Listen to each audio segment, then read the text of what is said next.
Olá, boa noite. A polícia de São Paulo investiga a morte de um motorista que trabalhava para vários artistas, entre eles o cantor Alexandre Pires. O corpo dele foi encontrado dentro de um carro de luxo próximo a uma favela. A família desse motorista acredita que os criminosos tenham sido atraídos pelas fotos que ele postava numa rede social. Um carro de luxo abandonado no meio de uma favela. Eu achei estranho, que é carro de luxo, além de ser um carro de luxo, é um carro bom para estar jogado assim à toa, abandonado. Começava aí um mistério que a polícia tenta agora desvendar. Dentro do veículo estava o corpo de Rogério da Silva Lemes, de 33 anos. Ele foi morto no início da manhã com um tiro na cabeça. A caminhonete com o corpo de Rogério foi encontrada aqui nesta rua sem saída, na periferia de Osasco, na Grande São Paulo. Segundo os moradores aqui da região, um local bastante conhecido e utilizado por bandidos para a desova de carros roubados. Para a polícia, pode ter sido latrocínio, roubo seguido de morte, porque a vítima estava sem a carteira e os documentos. Apenas uma mochila vazia foi encontrada no banco de trás do carro. Rogério trabalhava para uma empresa que atendia a vários artistas, entre eles o cantor Alexandre Pires. Numa rede social, ele aparece em fotos com o cantor e também com motos caras.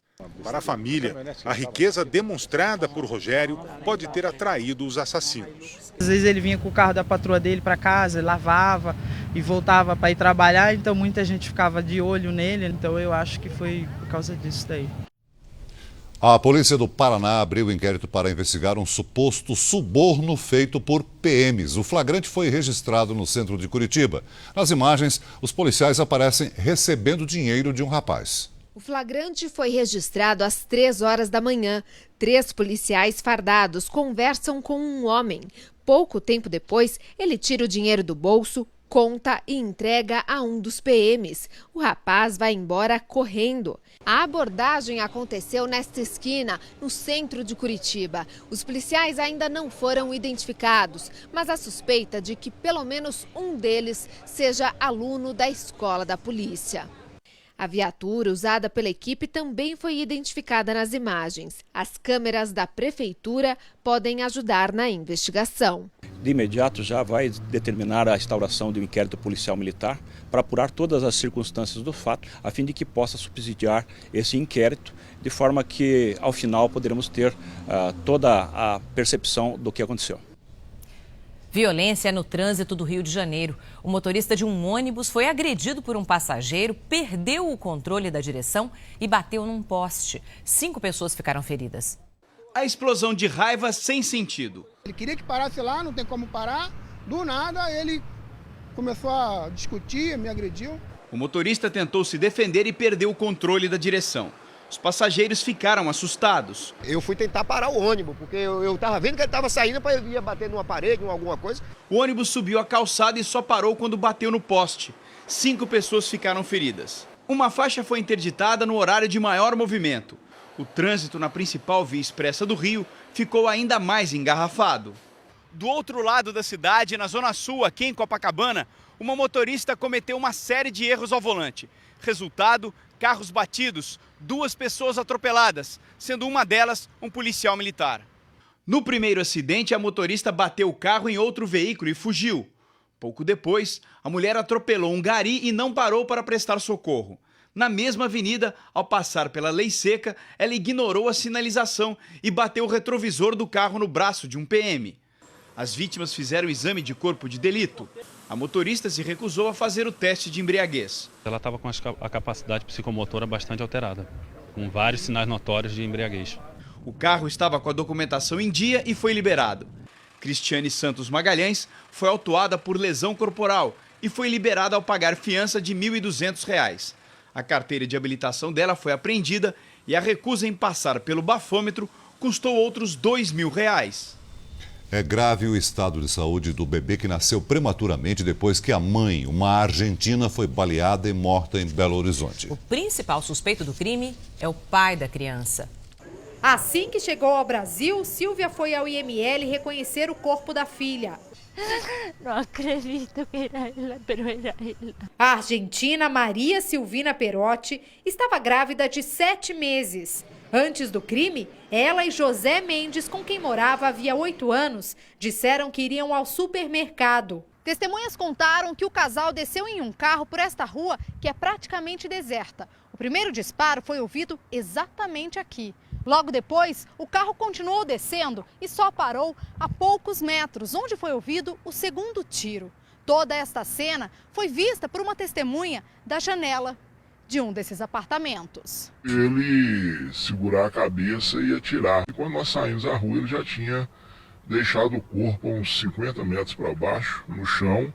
A polícia, José Mendes, disse que um ladrão foi o autor dos disparos e que deixou o local porque sofreu um sequestro relâmpago. É mentira deles, foi homicídio mesmo. Ele matou a mulher, premeditou e matou ela do jeito que ele quis. Ele atirou nela, tem várias testemunhas, vimos. José Mendes foi preso, mas está em liberdade devido a um habeas corpus. O filho do casal nasceu de uma cesárea de emergência e está internado em estado grave.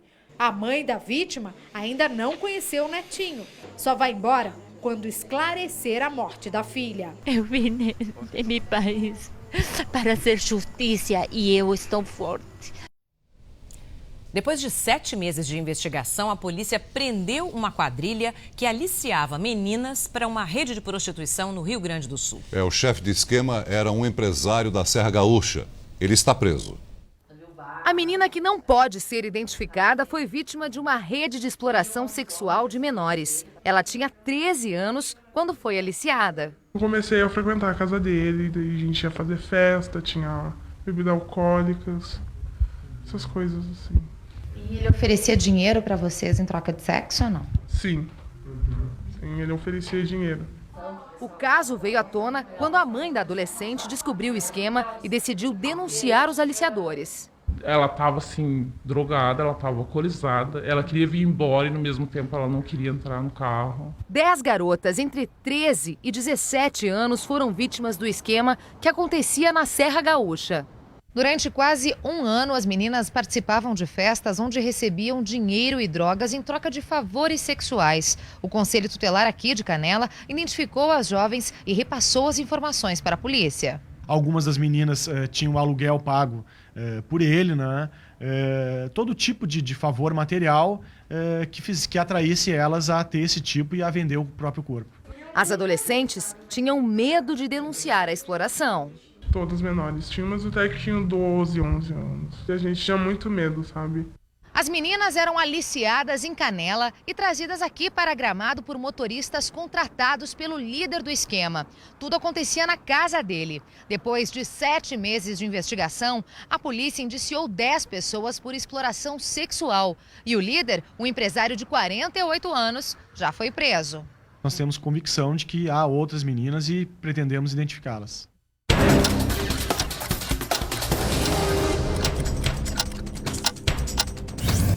Manifestantes do Movimento dos Trabalhadores Sem Teto colocaram fogo em pneus e fecharam uma das principais rodovias que dão acesso a Brasília. Eles protestavam contra uma ordem judicial que determinou a desocupação de um prédio abandonado. Chegou ao Brasil o corpo da modelo Camila Bezerra, que morreu há 45 dias na China. A família da jovem, que mora em Fortaleza, pediu uma nova autópsia para descobrir a causa da morte e descarta a hipótese de suicídio. Em Belo Horizonte, uma mulher morreu ao ser atingida por um muro que estava sendo demolido. O local estava isolado, mas testemunhas contam que a vítima teria invadido a área para pegar flores num canteiro. Hoje foi mais um dia de confusão no posto de saúde de Seropédica, no Rio de Janeiro. Depois da nossa denúncia, a denúncia do Jornal da Record, aqui ontem, a diretora foi demitida e melhorias foram feitas na unidade. Apesar disso, a população continua revoltada. Pacientes insatisfeitos com o atendimento cobram o secretário de saúde no corredor do posto. Lá na sala da enfermagem, os colchões estão horríveis. Os exames foram tudo suspenso. Foi tudo suspenso depois que do novo secretário. Os exames eram pagos num sistema que não era regular, era fora de contratação. E o prefeito determinou que nós regularizássemos tudo, botássemos dentro de um contrato, fizemos o estudo que também está aqui, o exame dela. Bom, senhora, não, peraí, se a senhora falar que é mentira, não vai vazar não, imagem. Eu vou começar, vai começar a virar uma coisa pessoal. Eu não tenho nenhum problema em pedir para a senhora me provar Ir pra delegacia da queixa, a senhora com calúnia contra mim. E nem outra coisa, aqui pra fui marcar cardiologista aqui. Não me calunie. Eu dormi lá pra pegar a ficha. Mas eu não posso ser caluniado, que eu vou dar uma resposta dura em relação a isso. Tá bom. Não me calunie. Não me calunie.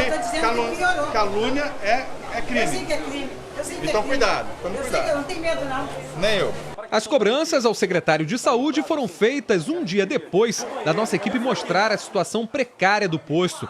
Pacientes em quartos sem condições, medicamentos em local impróprio, má conservação, sujeira e até um cachorro dentro de um consultório médico. Tem um cachorro saindo da sala de atendimento médico, um animal. A coordenadora do posto acabou demitida ao tentar impedir que tudo fosse mostrado. Essa senhora tenta impedir o nosso trabalho. As pessoas estão aqui aguardando por atendimento. Os problemas verificados pela nossa reportagem já tinham sido identificados pela Secretaria Municipal de Saúde há 2 meses. Os técnicos chegaram à conclusão de que este posto precisa ser desativado, o que deve ocorrer em junho. Enquanto isso, algumas medidas foram tomadas para melhorar a situação do local. A parede, em cima da pia, por exemplo, foi lavada. Fizemos aquela limpeza geral, demos aquilo dito faxina. Conforme vocês estão vendo, está bem melhor do que ontem, né? Além de limpo, o posto começou a ser pintado nesta sexta-feira. Não. O incrível é precisar ir uma câmera de televisão lá, fazer uma matéria, denúncia, enfrentar a má vontade, para dizer o mínimo, da senhora diretora que foi demitida, para que alguma coisa... Para fazer uma faxina, Celso. Uma faxina. Só mudar a aparência do posto. Exatamente. Não, passar um paninho, que é uma coisa que qualquer pessoa faz na própria casa todos os dias, né? Coitado dos habitantes da Seropédica, né? Até o cão lá é maltratado, viu, Ana? E olha só, a polícia vai fazer uma acariação entre os sócios e os funcionários da Boate Kiss de Santa Maria. 37 jovens ainda estão internados. Durante 2 anos, Vanessa foi relações públicas da Boate Kiss. Era tarefa dela organizar as festas. E garante, o limite de 691 pessoas não era respeitado. Na quinta-feira até, que era a noite que mais bombava, sempre dava de 1.000 para cima, e no sábado, então, 1.200 por aí. A polícia pretende ouvir mais uma vez os sócios da boate que permanecem presos. Há contradições entre os depoimentos. Com relação à capacidade da casa e a população que lá estava, o que quer dizer que eles colocavam só o máximo. Ele não fala dessa questão das 1.000 pessoas. Eles falam da questão que era respeitado, que no dia teria lá 700 pessoas na casa, o que todo mundo já disse que não. A polícia também deve ouvir 26 fiscais e 3 secretários de Santa Maria envolvidos com a concessão de alvarás da Boate Kiss. Os depoimentos devem começar na próxima semana. Nas últimas 24 horas, 5 pacientes tiveram alta. Um deles é Sérgio, que ficou vários dias em coma na UTI. Muita emoção. Só agora rever os amigos e vida nova. Abraçar muito agora? Ah, com certeza. Já abraçava e vou continuar. E que todos valorizem seus filhos. O temporal que atingiu ontem São Paulo provocou grandes transtornos e prejuízos. Foram 80 pontos de alagamentos. A região oeste foi a mais atingida. Nesta avenida da Zona Sul de São Paulo, por todos os lados, as marcas do temporal que ninguém aqui vai esquecer. É um desespero, porque você não há o que fazer, a água não se contém. Quem não tinha para onde ir, registrava tudo com o celular. Enquanto alguns se arriscavam no meio da enxurrada, carros eram arrastados. Esse só parou porque ficou preso entre o poste e um muro. Nesta farmácia, os funcionários tentaram evitar que a água entrasse fechando as portas. Mas os vidros não resistiram à pressão e estouraram. Hoje foi dia de muito trabalho para tirar a lama do chão e das prateleiras. Aqui outra imagem impressionante de estrago provocado pela chuva. Este portão foi arrancado da estrutura, está sendo sustentado só por um cadeado aqui no cantinho. E ali na frente, ainda pior, o outro portão não aguentou e acabou no chão. Foram apenas 2 horas de temporal no fim da tarde de ontem e muitos problemas em diversos pontos da cidade. Na Zona Leste, 2 casas desabaram e 3 foram desocupadas. Ninguém se feriu. Aqui a água interrompeu o trânsito num dos viadutos mais importantes da Zona Oeste. Na Zona Sul, carros empilhados e prejuízo, muitos prejuízos. Fui de ré, o carro morreu aí em 2 minutos encheu. Na mesma região, a sede do São Paulo, ao lado do estádio do Morumbi, foi invadida pela enxurrada, que atingiu as piscinas, a área social e até um ginásio. A gente já com portas, os muros eram reforçados. É que dessa vez a quantidade de água e a força da água foi muito grande. Toda aquela água que estava na parte da rua veio para dentro da parte social. Ao lado do estádio, a garagem desta escola ficou alagada e as aulas tiveram que ser suspensas. Em Carapicuíba, na Grande São Paulo, também atingida pela chuva forte, o muro da prefeitura desabou sobre pelo menos 8 carros. Com tantos estragos, não é difícil imaginar como se sente quem viu a enchente de perto. Ameaçada, com medo de saber que você vai sair e você não sabe se vai voltar. Um meteorito atingiu nesta madrugada 6 cidades da Rússia. Mais de 1.000 pessoas ficaram feridas. Um rastro de fumaça no céu e, de repente, um clarão. A imagem foi registrada por várias câmeras de vários ângulos. Segundo a Academia Russa de Ciências, um meteoro de 10 toneladas entrou na atmosfera a 54 mil quilômetros por hora e se despedaçou quando estava entre 50 e 30 quilômetros do chão. Eram 9h20 da manhã no local. Cerca de 2 minutos depois, veio uma série de estrondos, possivelmente causada pelo asteroide ter rompido a barreira do som em desaceleração. Em 6 cidades russas, a onda de choque arrebentou janelas, arrombou portas, derrubou paredes. A cidade mais atingida foi Chelyabinsk, onde 3.000 edifícios sofreram danos. 1.100 pessoas receberam atendimento em hospitais. De acordo com este médico, a maioria teve ferimentos leves causados por estilhaços de vidro. Nesse centro olímpico, os alunos faziam aula de judô. Primeiro se assustaram com a luz intensa, depois, quando as vidraças se partiram, saíram correndo. O presidente Vladimir Putin pediu que o ministro da Emergência verificasse danos em estruturas de comunicação e de geração de energia. A NASA, a Agência Espacial Americana, negou que o asteroide de hoje tenha qualquer relação com o meteoro 2012 DA14, que faz 3 horas passou pelo ponto mais próximo da Terra em sua órbita, a cerca de 28 mil quilômetros do planeta, quase de raspão. Para os astrônomos foi uma espetacular coincidência, mas os 2 meteoros no mesmo dia reacenderam o debate sobre a possibilidade de se criar um sistema de defesa contra asteroides que ameacem colidir com a Terra. Um evento raro, mas não impossível. Para esse professor de astronomia, dependendo do tamanho do asteroide, há formas de desviá-lo da Terra. Sendo visível a um tempo hábil, né? Aí você pode pensar em algum sistema, por exemplo, de enviar mísseis que possam, com uma explosão, desviar o asteroide, ou então enviar algum tipo de propulsor que vai ser conectado no asteroide e vai ligar uma espécie de motorzinho que vai fazer o asteroide sair um pouco daquela posição também. Passageiros do navio que ficou à deriva por 5 dias no Golfo do México falam da falta de higiene e das péssimas condições que tiveram que enfrentar. As fotos mostram colchões espalhados pelos corredores, lixo acumulado e os banheiros sujos. As férias terminaram. Procuramos um modo de sobreviver, conta esta mulher. Ao descer do navio, alguns dos 4.000 passageiros beijaram o chão. O cruzeiro Carnival Triumph teve um incêndio na casa de máquinas e desde domingo estava à deriva, quase sem energia. Ele foi rebocado para a costa do Alabama, onde passará por consertos.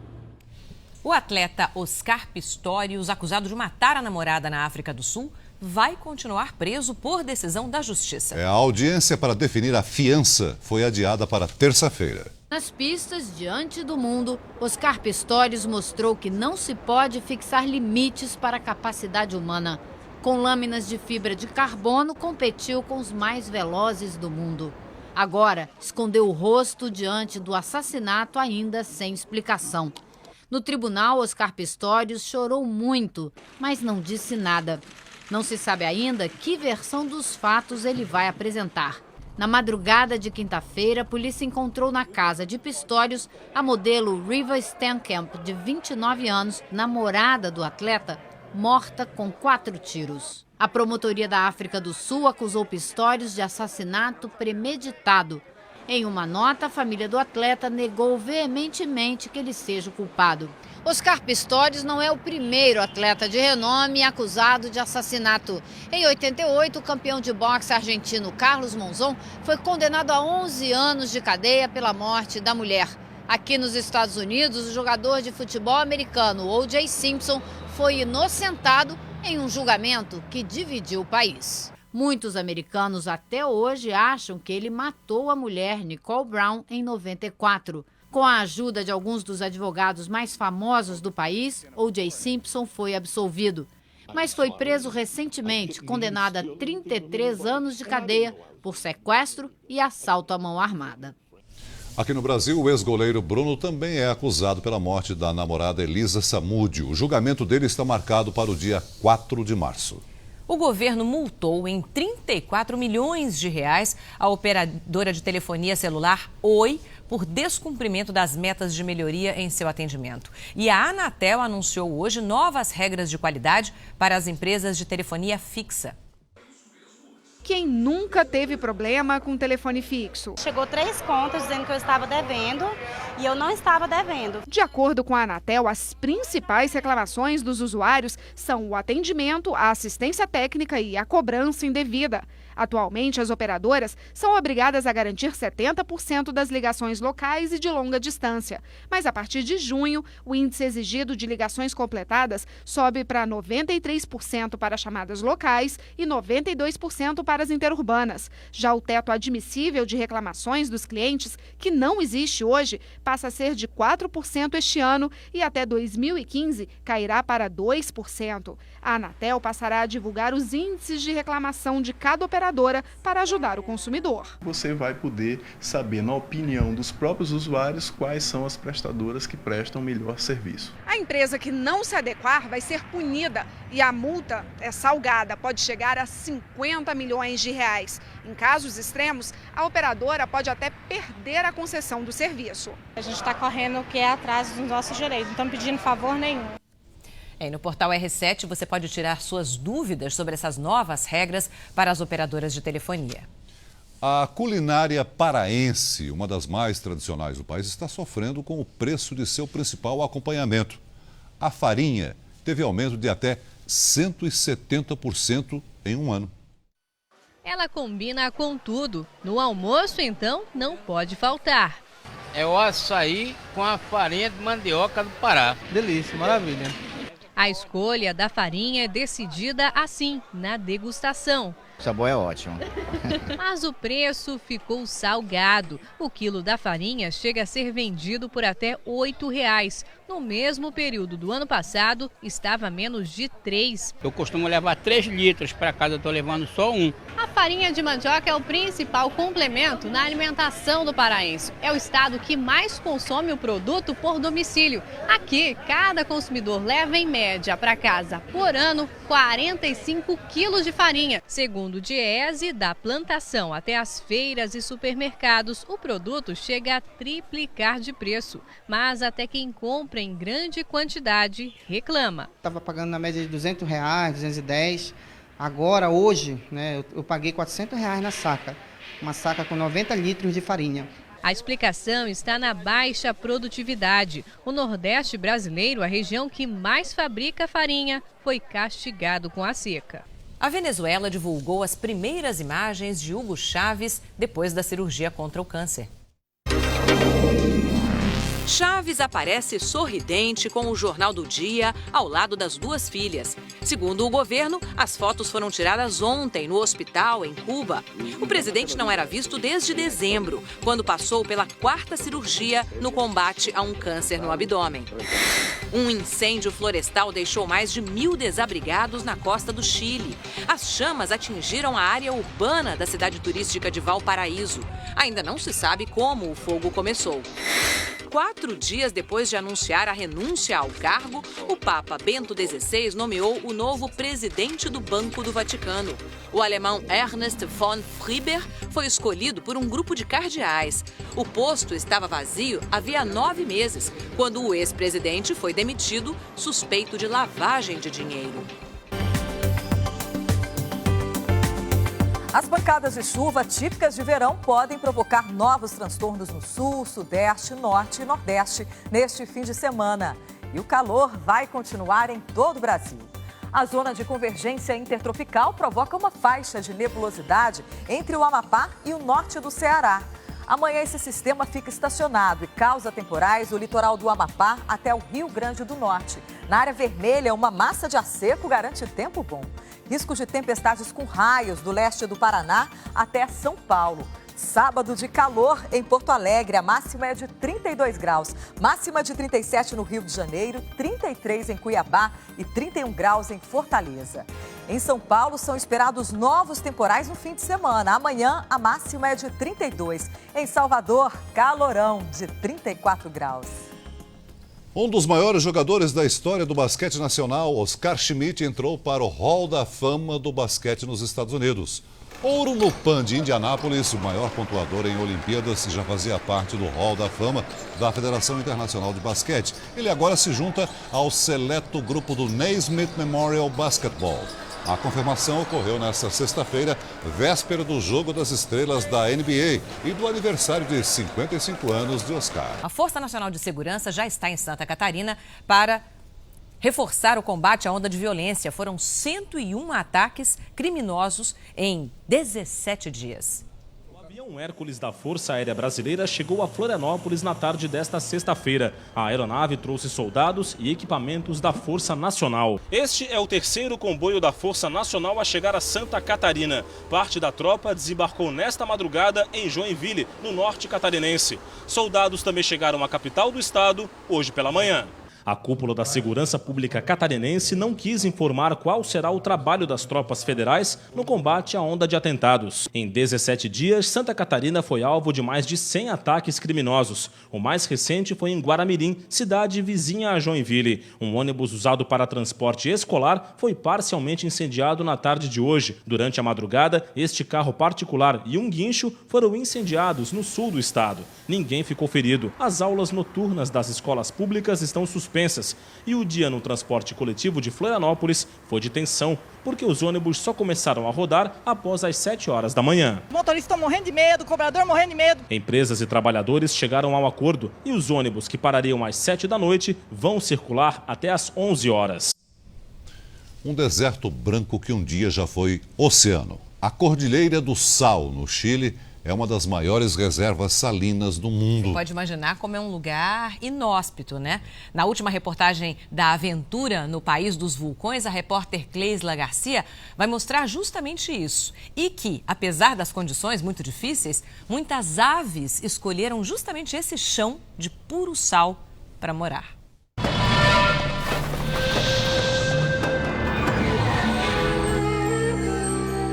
Os extensos vales exibem esculturas de rocha, moldadas pelo tempo, esculpidas por um vento forte e barulhento. No passado, tudo isso esteve coberto de água. Estamos na Cordilheira do Sal. Há 20 milhões de anos, essa região era um oceano. Com os séculos, o movimento das placas montanhosas expulsou a água gelada, restando apenas as pontiagudas estruturas feitas de rocha. Pouca água, oxigênio rarefeito, aridez e sal. As duras condições de sobrevivência aqui deram ao lugar o nome de Vale da Morte.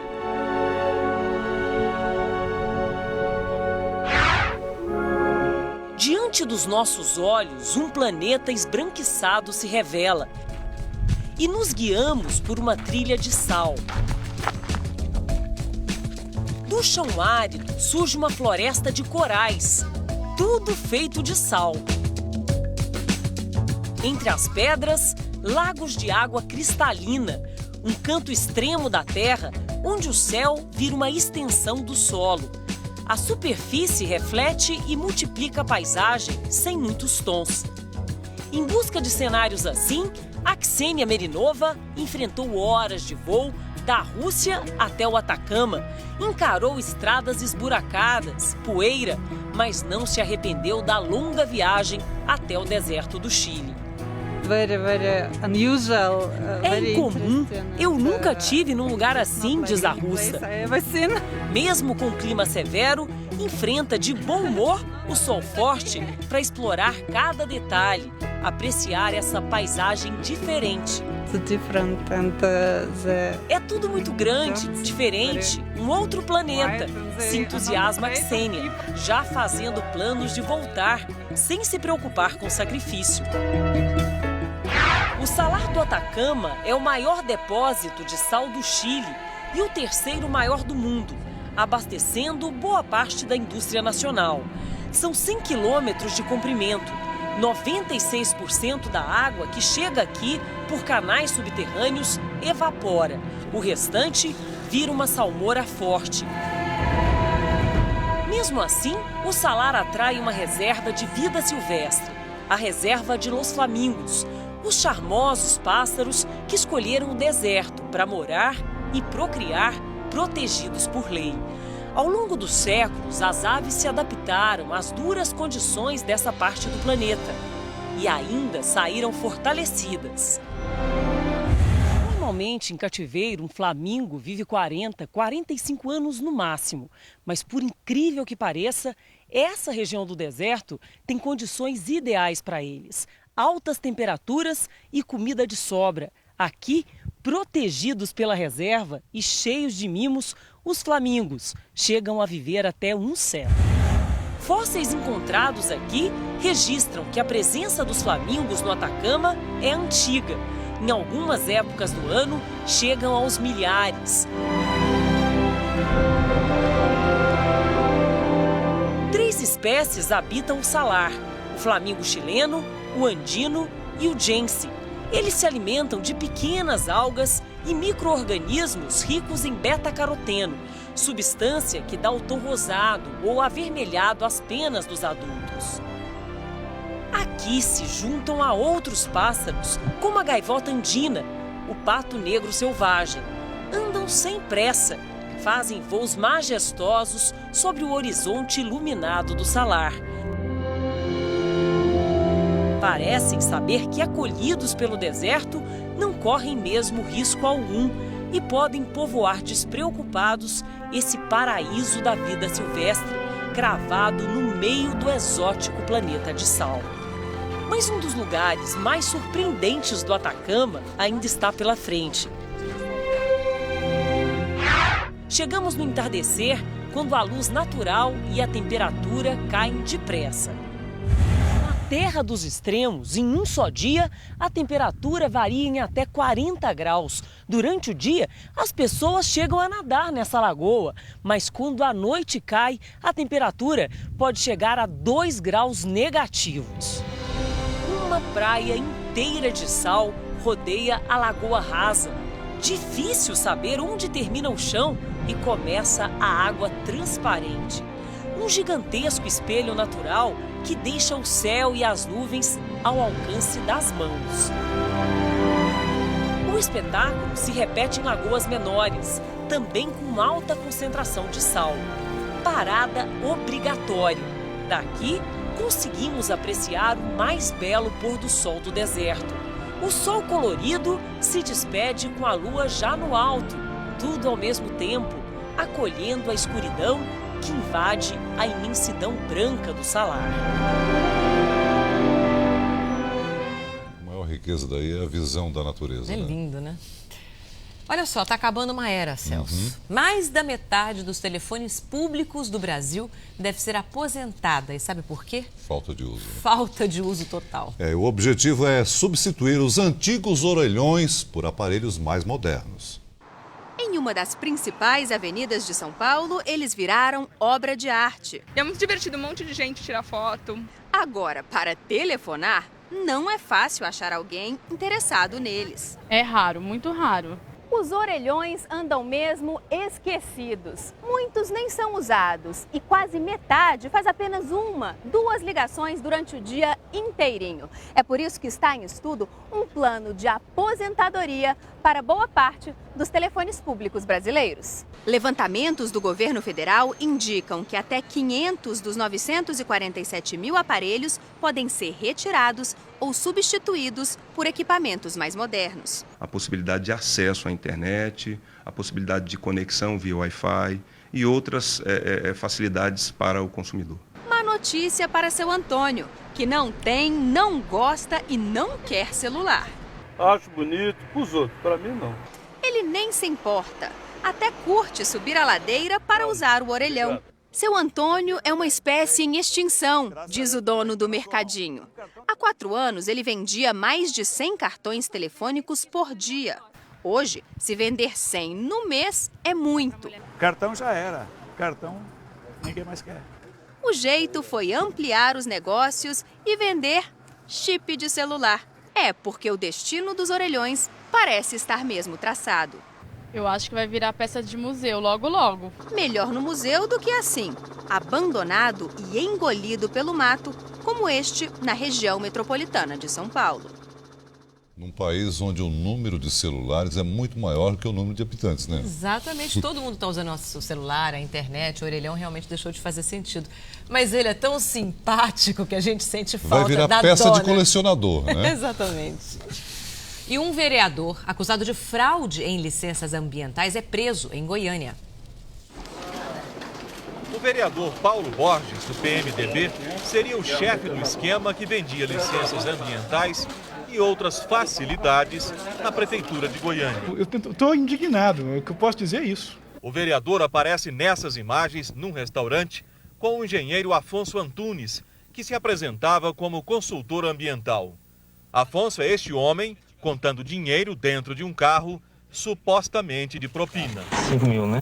Ele aparece em várias gravações do Ministério Público extorquindo dinheiro de comerciantes ou negociando com o vereador Paulo Borges. O senhor está podendo falar, vereador? É Afonso? Segundo o Ministério Público, o esquema de propinas na Agência de Meio Ambiente da Prefeitura de Goiânia ameaçava pessoas e empresas com multas de até R$100 mil para depois oferecer um jeitinho bem mais rápido e mais barato. Este posto de gasolina precisava de licença ambiental para uma reforma e contratou Afonso Antunes. O Ministério Público diz que o trabalho dele era manter os fiscais longe da obra. O dono do posto é o Wellington Peixoto, também vereador do PMDB. Eu não tenho envolvimento algum nesse caso da AMA. Apenas sou um empresário que pediu um licenciamento, um processo de licenciamento para reformar o nosso posto. Afonso foi preso no mês passado com 3 funcionários da agência ambiental. Ivan Soares, diretor de fiscalização ambiental da Prefeitura de Goiânia, foi preso hoje, junto com o vereador Paulo Borges.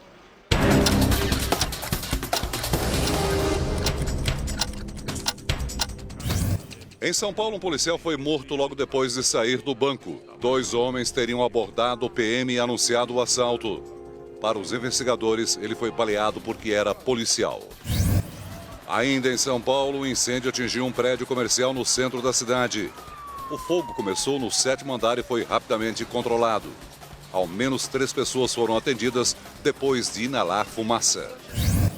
Em Macaé, no Rio de Janeiro, uma denúncia anônima levou a polícia até uma casa onde os criminosos falsificavam documentos. No local, foram encontrados passaportes, carteiras de motorista e atestados médicos. A dona do imóvel, Daniele Pinto, já tem passagem pela polícia por estelionato e está foragida. Um homem foi preso.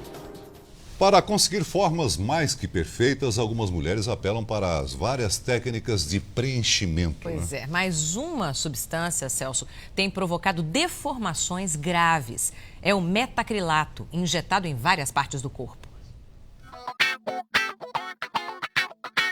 Se o bumbum é a paixão nacional, os brasileiros não têm do que reclamar. Mas será que tudo isso é natural? Tá muito grande, né? Uma mulher comum, você vê as mulheres de academia normal, não são tão grandes assim. Difícil encontrar quem admita, mas as próteses de silicone já turbinaram muitos bumbuns. Só que elas estão perdendo lugar para substâncias de preenchimento que prometem aumentar e dar firmeza aos glúteos. Uma delas é conhecida como metacrilato. O nome veio à tona neste carnaval depois que uma nota na internet revelou suspeitas de abuso da substância pela rainha da bateria da escola Beija-Flor, Raíssa Oliveira, dona de um bumbum de 104 centímetros. Ela nega, diz que a fartura é resultado de malhação e genética. Já a rainha da bateria da Mangueira, Graciane Barbosa, mulher do cantor Belo, teria assumido o uso do metacrilato para aumentar e enrijecer o bumbum. O polimetilmetacrilato é uma espécie de acrílico que surgiu na Primeira Guerra Mundial como substituto de ossos. Recentemente, descobriu-se que servia também para dar volume a algumas áreas, como o queixo e as maçãs do rosto. Segundo os médicos, o produto é eficiente, mas tem indicações específicas e o bumbum não é uma delas. Porque o volume vai ser muito grande para se obter um resultado. E se eventualmente formar o granuloma, um aspecto endurecido, como se tivesse um bloco, uma pedra dentro do glúteo. É difícil de você abordar, porque você vai ter que cortar para poder chegar. Você vai ter o que fazer estrago é grande. Foi o que aconteceu com esta mulher. Há quase 10 anos, ela aceitou a sugestão de um médico para usar a substância no glúteo e na batata da perna. A reação foi imediata. Eu já saí de lá sem conseguir andar direito, mas como eu achei que era parte da dor mesmo, da anestesia e tal, de injetar, saí dali já assim, desesperada. Com febre e muitas dores, ela voltou ao consultório e se assustou ao encontrar outras pacientes também com reações graves. Quando eu vi aquelas mulheres lá, umas 5 mulheres, com pus, com abscessos, com coisas assim, aí eu tive muito medo de morrer. No site da Anvisa, além dos riscos, há o alerta de observar a procedência do produto e a capacitação do médico. Mas na própria internet é possível encontrar ofertas suspeitas do produto. Às vezes o paciente vem aqui no consultório com processo inflamatório, na perna, no glúteo. O que aconteceu? Fiz uma injeção de metacrilato. Daí você vai fazer uma biópsia, vai retirar um pedaço, você percebe que não é silicone industrial. A paciente que teve reações com o metacrilato ficou 40 dias sem andar e correu risco de ter as pernas amputadas. Ela e outras 4 mulheres entraram na justiça e ganharam indenização, mas as sequelas ficaram para sempre. Quando eu olho para minha perna, eu fico mal. Um jovem desequilibrado que se preparava para o fim do mundo. É assim que a acusação pretende descrever o publicitário Gil Rugai, que na segunda-feira será julgado pelo assassinato do pai e da madrasta. Já a defesa promete surpreender o tribunal com uma revelação: nome, sobrenome e endereço do verdadeiro assassino. A reportagem é de Luiz Carlos Azenha. Era uma empresa familiar bem-sucedida. A sede da produtora de TV ficava no casarão do bairro de classe alta de São Paulo. Luiz Rugai tinha clientes milionários. Fazia curso de piloto e tinha acabado de comprar um avião. Alessandra era a segunda mulher. Colega de trabalho e de aventuras, parecia o par perfeito. Os dois foram assassinados a sangue frio quase 9 anos atrás. Gil Rugai, o filho mais velho de Luiz, será julgado pela morte do pai e da madrasta. Muito religioso, vivia com eles no casarão. Era o diretor financeiro da empresa.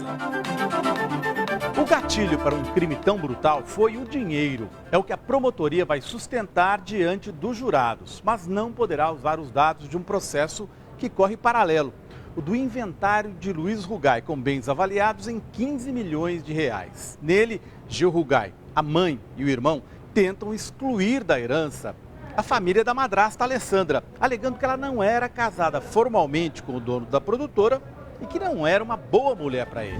O advogado lembra que 5 dias antes do crime, o pai confrontou o filho quando descobriu que Gil Rugai desviava dinheiro da produtora para montar sua própria empresa. No dia seguinte, na quarta-feira, a Alessandra se dirigiu ao banco, solicitou que qualquer pedido do Gil Rugai, qualquer coisa do Gil Rugai fosse negada. A defesa vai dizer que Gil Rugai assumiu por o pai, que usou o dinheiro da produtora para montar neste prédio a sua própria empresa, que teria sido perdoado e até recebido uma promessa de ajuda do pai. Os advogados vão alegar que tem uma prova que desmonta toda a tese da acusação. Gil Rugai, às 10h12 da noite, estava na empresa dele, fazendo uma ligação a partir de um telefone fixo, e a polícia foi chamada no Pacaembu, onde ocorreram os crimes, apenas às 22h14. Para a promotoria, o crime foi às 9h30 da noite e Gil teve tempo suficiente de fuga. Há nos autos 3 versões testemunhais de vizinhos, que o crime teria ocorrido horas 9, horas 9h30, horas 10. A defesa não vai se fiar em testemunho de ninguém para definir a hora do crime. Se fia em contas telefônicas, que são provas incontestáveis. O réu sempre sustentou que entre 9 e 10 da noite foi sozinho ao cinema num shopping, mas a sala estava lotada e ele foi embora. A acusação também vai explorar um fato que considera mais um indício da culpa de Gil Rugai. Naquela noite de domingo, quando ele chegou ao escritório, entregou ao zelador uma sacola de roupas sujas para que ele levasse à lavanderia no dia seguinte. A perícia não encontrou indícios nas roupas, que já estavam lavadas. Mas uma das provas mais importantes da acusação é a arma do crime. A defesa diz que a pistola foi plantada na caixa do sistema de coleta de água de chuva no prédio onde o Gil Rugai tinha escritório, com o objetivo de comprometê-lo. A arma foi encontrada dentro de um saco plástico e ali colocada com uma única finalidade: preservá-la para a perícia. Mas a acusação vai dizer que o réu simplesmente não deu sorte. Que Gil Rugai pensou que estava se livrando da pistola ao atirá-la no que acreditava ser o sistema de esgotos da cidade. Mas a arma ficou retida numa caixa que acumulava sujeira e foi encontrada por acaso numa limpeza. Mais de 500 dias depois do crime, já enferrujada, a pistola calibre .380 já não servia para o tipo de perícia mais tradicional, a partir das ranhuras do cano da arma. Mas nesse modelo, o sistema de disparo dos projéteis fica num compartimento lacrado.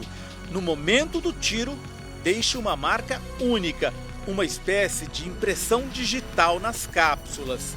Os peritos deram tiros no laboratório e compararam com as cápsulas recolhidas no local do crime e com outra, encontrada no quarto de Gil Rugai no casarão. A conclusão que se tem sobre isso é que todas foram disparadas da mesma arma, com a seguinte circunstância: esta arma estava ao alcance das mãos de Gil Rugai. O sócio de Gil Rugai na empresa que ambos estavam montando deu um depoimento comprometedor para o réu. Disse que depois dos assassinatos, ouviu dele sobre o pai. Meu pai dá trabalho até quando morre, pois tenho que assumir a empresa. E sobre a madrasta. Era despudorada até na morte. Não tinha nenhum vestido decente para vestir no enterro, pois todos os vestidos eram decotados. O sócio também disse ter visto uma pistola dentro de uma maleta de couro que Gil Rugai chamava de sua mala de fuga. Ele guardava alguns objetos, como por exemplo ácidos, drogas alucinógenas. Ele guardava revólveres, a arma, inclusive a arma com a qual ele praticou o crime. Ele guardava dinheiro e ele guardava rotas de fuga, porque ele achava que aquela caixa seria a tábua de salvação dele quando o mundo fosse acabar. Como a família jura a inocência de Gil Rugai, as fotos incluídas no inquérito fazem parte da estratégia da acusação de alegar que ele era desequilibrado, a ponto de vestir um uniforme nazista. É bem claro no processo, está bem provado, que ele era portador de diversos comportamentos incompatíveis com uma pessoa normal. Eu tenho para mim que ele é psicopata. O Gil era diferente, o Gil se vestia diferente, e isso é colocado como uma coisa negativa contra ele. Na semana que vem, os jurados vão ter de decidir a partir de versões completamente distintas sobre a mesma pessoa. O jovem que abraçou a madrasta seria capaz de matá-la? O Gil não conhece ninguém tão mau, tão vil a ponto que teria motivo ou que poderia fazer algo tão vil. O filho sorridente, no álbum de família, teria dado tiro de misericórdia no próprio pai? Eu não tenho dúvida nenhuma que foi o Gil Rugai. E essa minha conclusão não decorre de uma prova, decorre do conjunto, da somatória de todas as provas que são individualmente irrefutáveis. Nas investigações, a polícia coloca Gil Rugai como o único suspeito do crime. Mas mesmo que ele seja condenado, o caso vai continuar com um mistério. O vigia da rua, testemunha-chave, garante que uma segunda pessoa saiu com Gil Rugai da casa logo depois do crime. Realmente há uma outra pessoa também responsável pela morte das vítimas que está andando aí impunemente, pode estar ao nosso lado, pode estar inclusive no plenário no dia do julgamento. Mas a defesa disse ao repórter Afonso Mônaco, do Domingo Espetacular, que o mistério é outro e será solucionado na semana que vem diante de todos os jurados. Quem matou, então, esse casal, doutor? Essa resposta será dada no momento oportuno aos senhores jurados. Quando que o senhor pretende dar essa resposta? Durante o julgamento.